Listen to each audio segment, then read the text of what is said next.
two teams will need their quarterbacks to step up and lead their offenses on the gridiron today. It's the Bills going up against the Vikings. With that, we'll send you up to Minneapolis with our broadcasters, Brandon Godden and Charles Davis. Larry, it's the newest facility in the NFL, and it is a beauty as we come to you from U.S. Bank Stadium here in Minneapolis. Coming up, we've got a good matchup on...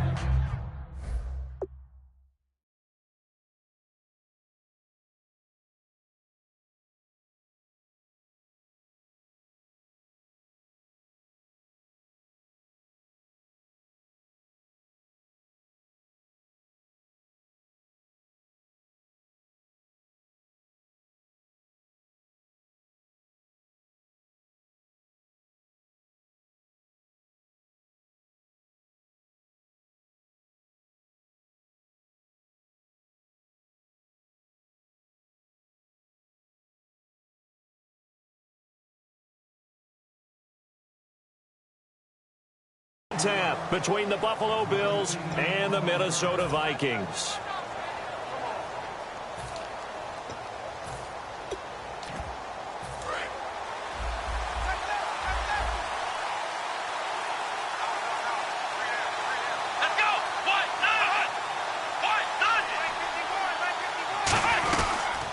Here's the first carry for LaShawn McCoy. And he goes nowhere. He'll lose yardage back at the 17.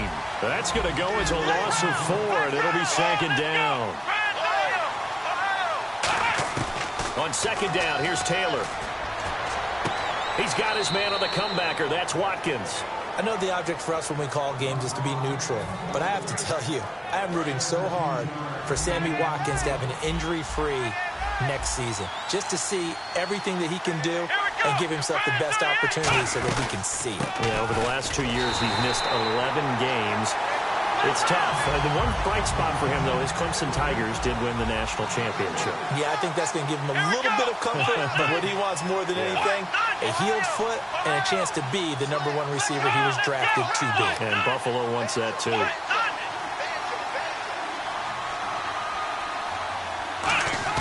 Now Taylor to throw on second down. Flush to his right. Oh, he's got some breathing room. That one good for 10 yards. And all of a sudden here, it's third down. You know, I don't think this is the last time we'll see that in this game. This guy has mobility, and they want to use his legs in the game plan. So there will be designed runs as well as his scrambles.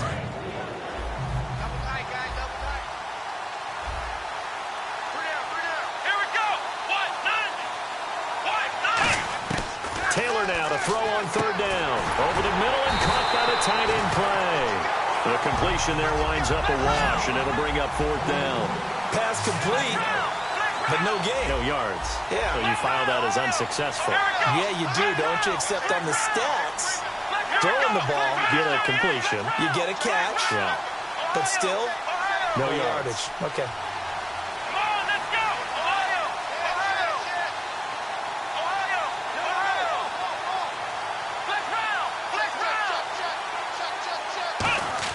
Here we go on fourth down with Taylor. Taylor hit. He lost the football. A surprising move here on the opening drive of the game. And the Vikings, they have the football now in excellent field position. And a great spot to start this drive from here.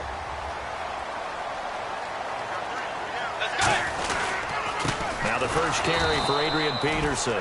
Looking for a seam, but finding none. He'll get back to the line of scrimmage, and that's it. That's going to go as a loss of a yard, and it'll be second down. So now 11 yards to go for this offensive unit. It's second down. Let's go. Way 90. Way 90. Tiger. Tiger. A second down throw for Bridgewater. Left side caught by Diggs. And he'll get into the end zone. Touchdown, Minnesota. Stephon Diggs, 35 yards. And the Vikings have taken a first-quarter lead.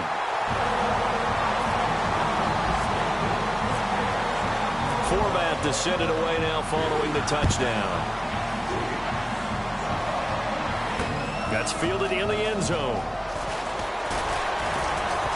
And the decision to come out is going to cost him 5 yards with a new rule as he's taken down right at the 20-yard line. Now the Bills offense gets ready to head back onto the field. And last time this unit was out here, costly turnover, and then that turned into 6 points. They've got to make amends. And how many times have we sat in meetings with coaches and they use the term complementary football? Offense take care of the defense, defense take care of the offense. That didn't happen on the last possession. This is a chance for them to pick themselves back up and help their team. Yeah, we'll see if they can recoup and recover. They give them 13 yards there on the play and a fresh set of downs. Partner, he was going through his progressions. Not there, not there. After about the third one, he decided he better pull it down and run for it. And he slides down and avoids the hit for good measure. Here's Taylor being chased out left. And no escaping this time as he'll go down. They got him for a sack. Emmanuel Lamur in to drop him behind the line, and that's a loss of a yard. Now whistles come in. We're going to get a timeout here by the offense. They'll have 2 remaining as we step aside here in this first quarter.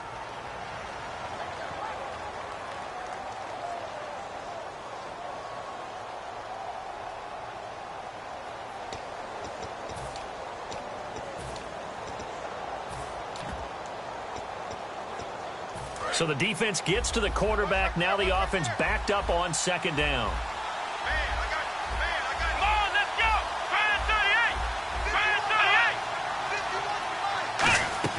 A fake to McCoy. Now it's Taylor. And the hit jarred it loose.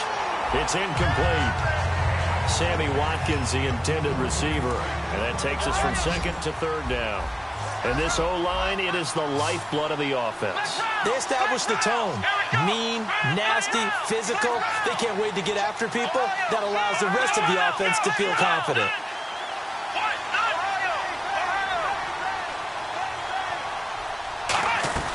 They go play action now. Taylor.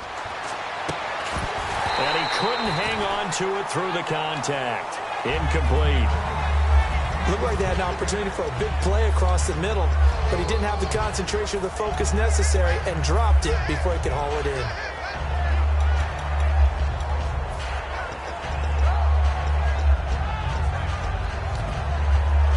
Now let's see how the offense still out there. They elect to go on 4th and 11.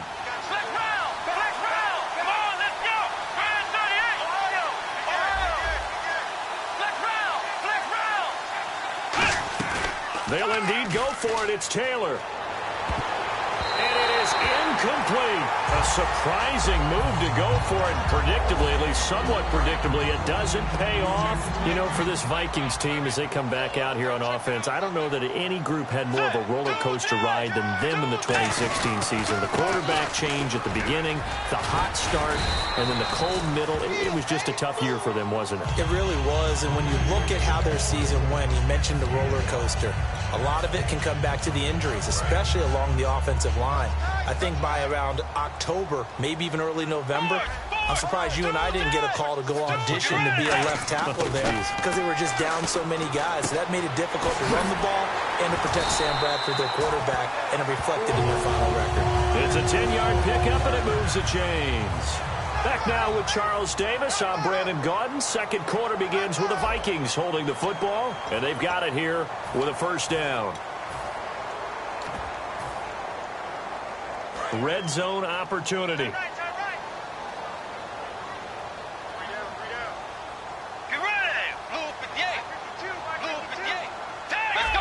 And the D-line pinching together must be expecting the run. First carry of the game here for Matt Asiata. A gain of 3, second down. Well, so many times we look at a short run and we praise the offense for trying to set the tempo and establish things, but the defensive guys, hey, they just won the battle there. It wasn't a big run given up. They don't always have to absorb the body blows. Sometimes they dish them out themselves. Second down, Bridgewater. Oh, the ball comes out on the hit, but they'll say it's incomplete. He was looking for his tight end there, Kyle Rudolph, and it's third down. It's a tried-and-true formula, and I don't think it'll change for as long as we play football. If someone's trying to throw the ball and you can put pressure on them and make it tough, That's only going to help your defense. Yeah, he's since being hurried. He got rid of it before taking it. It's caught in the end zone. Touchdown, Minnesota. Adam Thielen from 13 yards out. And the Vikings are going to add on to their lead.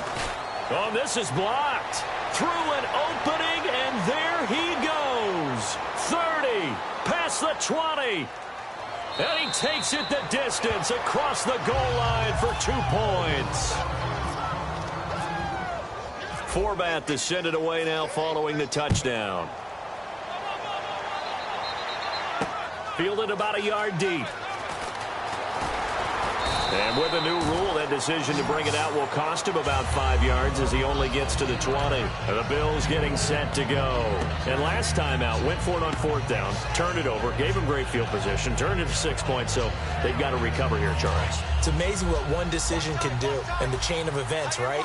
The decision to go for it on 4th down. Caused all of that. It caused every bit of it, but it showed confidence. Hey, I've got confidence in you guys. Go pick it up for them. Didn't happen. Also showed confidence in the defense. They didn't pick up their end of the bargain, so now they've got to come back out and start over and rebuild that confidence. There we go, D. That's the way to hit. Let's go. Ohio. Ohio. Here we go. What? On 1st down, it's Taylor. Left side here, caught by Clay. And he'll be taken down, but not before he gets into enemy territory. There's a completion to the tight end, and I think that we're looking at something out of central casting, frankly. Absolutely. I mean, size, the hands. Speed. I mean, can flat out run. You put that whole package together, you light up the eyes of an offensive coordinator, don't you? They pick up 12 on the play there, and they move the chains. He's already proven to be a factor in the running game on this drive. Now he gets involved in the passing game. I think what we're seeing here is the modern version of workhorse in the NFL, being able to run it and catch it with equal proficiency. And the tip there altered the ball flight, and it falls incomplete. It'll be 2nd down. Anytime a ball's thrown in the middle of the field, it's popped up in the air, I expect someone to catch. It doesn't matter whether it's offense or defense, because there's usually a great amount of bodies in that part of the field. In this case, no one came up with it. Possible run anticipation here as the D-line sandwiches together. 2nd and 10 now. It's Taylor. Escapes the sack. And he'll be hit as he releases it, and that'll fall incomplete. They got pressure there and only rushing 3. And there's a defensive coordinator right now who is celebrating not just getting home with 3 there, but realizing if that's the type of pressure he can get in the entire game, then his pass defense is going to be excellent. You're dropping 8. Where are you going to go with the football? Hits his target, Hunter. And they convert on 3rd with a gain of 22. And those 1st downs do add up. The offense keeps the ball moving downfield and keeps their defense on the bench, giving them a chance to rest. So an entertaining first half, and now we have hit the 2-minute warning.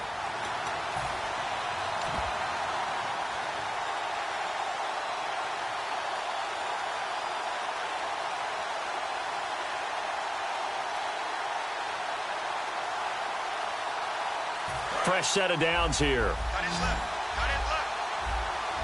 They come out 5 wide, 3 of them to the right side. They'll throw on 1st down with Taylor, eluding the pressure right. Into a double team, and it's intercepted. Picked up by the former first-rounder Trey Waynes. And a big turnover there as his guys will get the football back. Now the Vikings offense gets set to take over here.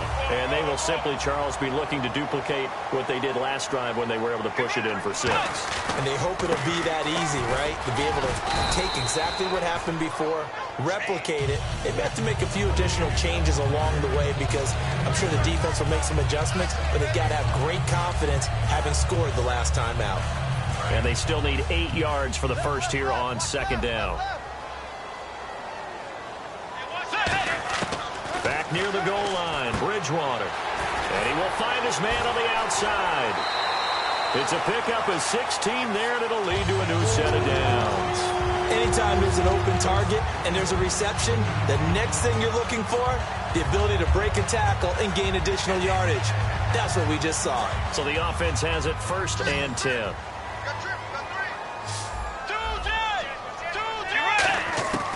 first down. Bridgewater escaping the pressure right. And he finds a man on the crossing route. And he'll be taken down, but not before he gets into enemy territory. Similar to a slant, it's all about timing when you're throwing a crossing route. Quarterback and receiver have to be in sync, and when they put it on them just right and catch it full speed, running through a defense can often result in a big pickup of yardage. Now a play fake here on first down. And he's going to go out of bounds, taking it down inside the 25. I'm just looking side by side at Diggs' number, rookie year versus sophomore year a season ago. 52 catches as a rook, 84 last year. But something you pointed out to me, yards per catch is off a bit, isn't it? It is, and, you know, his first year, he was known a little bit more as a big play threat. This past season, adjusting to a new quarterback in Sam Bradford, that number went down by about 3 yards per catch. But he can be an explosive type of a receiver. Look at the last 2 games of the regular season, well over 100 yards in both. Now the Bills will take another timeout. So that means they're down to 1 remaining here as we head toward halftime.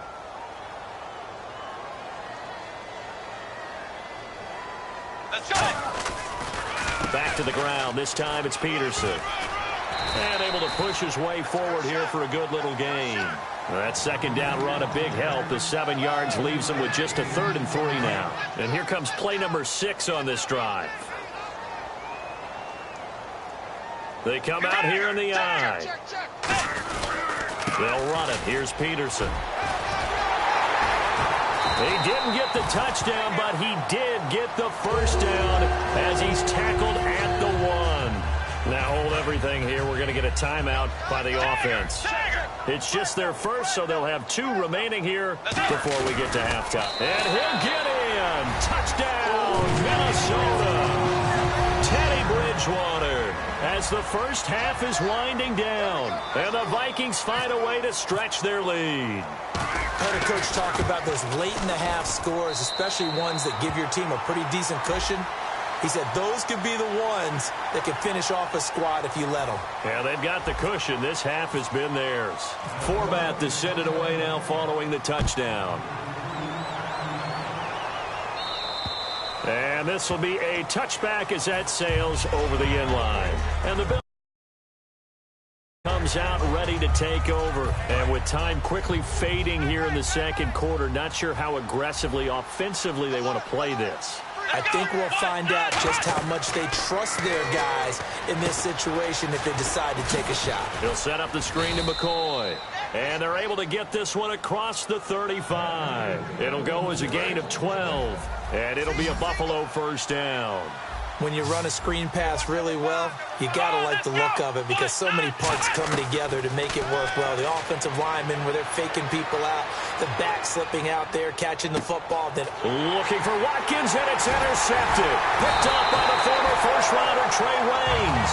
And his guys have got it back at the closing stages of the first half. Now the Minnesota offense set to take over again. And from this spot in the field with the clock where it's at, you think we're just going to see a knee and that's it? And I think in this situation, that's the proper play. But we do know there's some risk takers out there that may want to take one more shot before the clock runs out. We have hit halftime. Still 2 more quarters to go. We'll take a timeout. We'll be back after this. You're watching the NFL, and it's on EA Sports. It's in the game.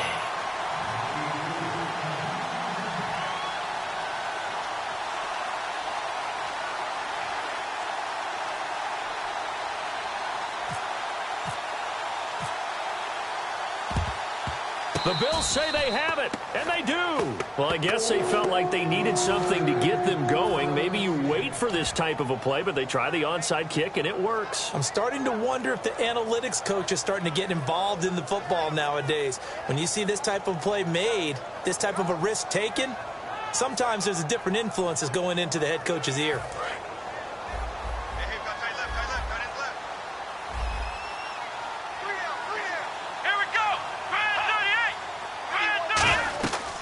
First and 10, it's Taylor. He'll try and set up the screen. It's complete.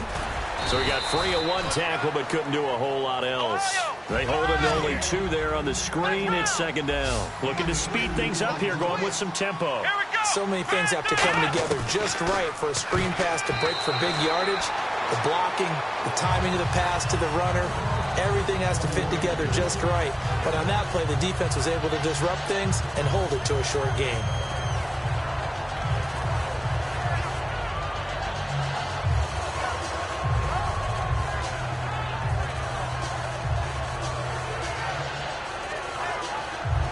Third down here for the offense after the incomplete pass.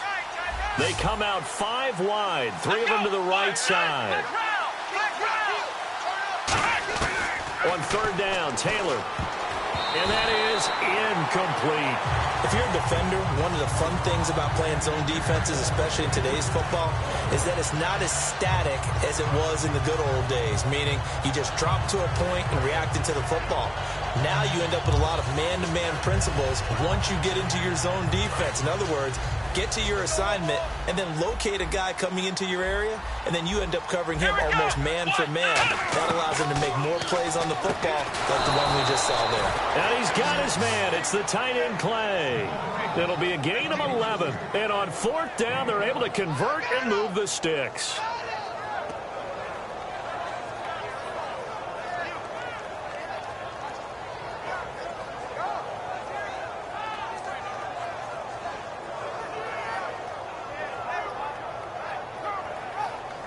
Offense comes to the line now, 1st and 10.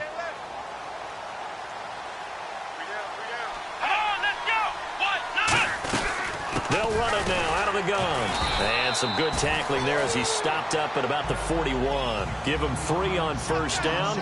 It'll set up a 2nd and 7. And they're going to speed things up here.